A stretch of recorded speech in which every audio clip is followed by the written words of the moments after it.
हाल ही में एक video viral हुआ जिसमें रूसी राष्ट्रपति व्लादिमीर पुतिन और चीन के राष्ट्रपति शी जिनपिंग आपस में बात कर रहे थे और उनके माइक की आवाज बाहर सुनाई दे गई।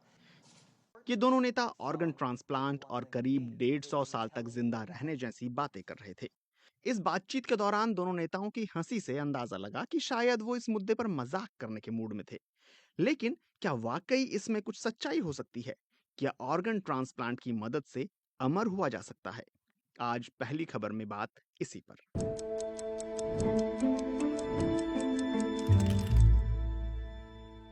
दुनिया भर में ऑर्गन ट्रांसप्लांट से कई लोगों की जिंदगियां बचाई जा चुकी हैं। मेडिकल फील्ड में लगातार तरक्की के चलते अब ट्रांसप्लांट अंग लंबे समय तक काम कर पा रहे हैं। कुछ मरीज तो ऐसे भी हैं जिनका किडनी ट्रांसप्लांट 50 साल से ज्यादा समय तक काम करता रहा।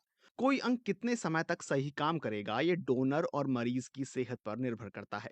साथ ही इस पर भी कि उस अंग की देखभाल कितनी अच्छी तरह से की गई है।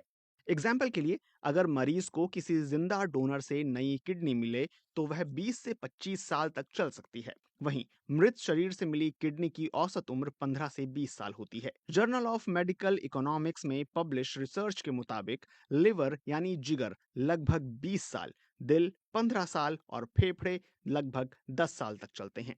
पुतिन और शी शायद कई बार और कई अंगों के ट्रांसप्लांट करने की बात कर रहे थे, लेकिन हर सर्जरी बड़े जोखिम के साथ आती है। हर बार ऑपरेशन टेबल पर जाना एक जुआ खेलने जैसा है। नया अंग मिलने के बाद मरीज को जीवन भर भारी दवाएं लेनी पड़ती हैं ताकि शरीर नया अंग स्वीकार कर सके। इन दवाओं के साइड इफेक्ट्स भी होते हैं, जैसे हाई ब्लड प्रेशर या इन्फेक्शन का खतरा। फिर भी कभी कभी मरीज की बॉडी उस ट्रांसप्लांटेड अंग को रिजेक्ट करने लगती है, यानी शरीर का इम्यून सिस्टम उस अंग को बाहरी मानकर उस पर हमला करने लगता है। अब वैज्ञानिक ऐसे अंग बनाने पर काम कर रहे हैं जिन्हें शरीर रिजेक्ट ना करे। इसके लिए जेनेटिकली ऑल्टर्ड सुअरों का इस्तेमाल डोनर के तौर पर किया जा रहा है। वे क्रिस्पर नाम की जीन एडिटिंग तकनीक का इस्तेमाल करके सुअर के कुछ जीन हटाते हैं और कुछ इंसानी जीन जोड़ देते हैं ताकि ट्रांसप्लांट किया जाने वाला अंग इंसान के शरीर से मेल खा सके। इसके लिए विशेष नस्ल के सुअर ब्रीड कराए जाते हैं, क्योंकि उनके अंग आकार में इंसानों जैसे होते हैं। हालांकि ये रिसर्च अभी शुरुआती दौर में है, लेकिन इस तकनीक से एक हार्ट और एक किडनी ट्रांसप्लांट हो चुका है। दूसरा रास्ता यह है कि इंसानी कोशिकाओं से बिल्कुल नए अंग तैयार किए जाएं। स्टेम सेल्स में क्षमता होती है कि वो शरीर के किसी भी प्रकार के सेल या टिश्यू में ग्रो कर सके।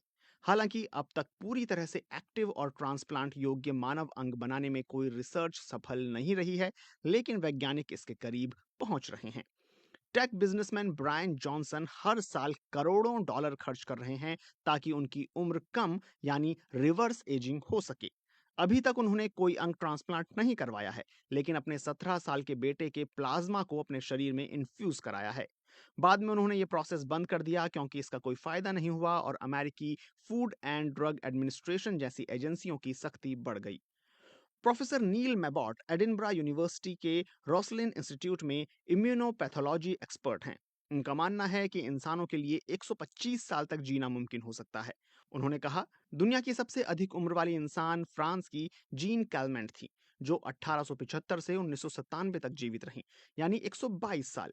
भले ही अंग ट्रांसप्लांट से खराब अंग बदले जा सकते हों, लेकिन उम्र बढ़ने के साथ हमारा शरीर कमजोर होता जाता है और संक्रमण से लड़ने की ताकत कम हो जाती है। ट्रांसप्लांट सर्जरी का प्रेशर और इम्यूनोस्प्रेसेंट दवाओं का असर ज्यादा उम्र के मरीजों के लिए बहुत गंभीर होगा। प्रोफेसर मैबॉट का कहना है कि हमें जीवन काल बढ़ाने पर नहीं, बल्कि स्वस्थ जीवन जीने पर ध्यान देना चाहिए।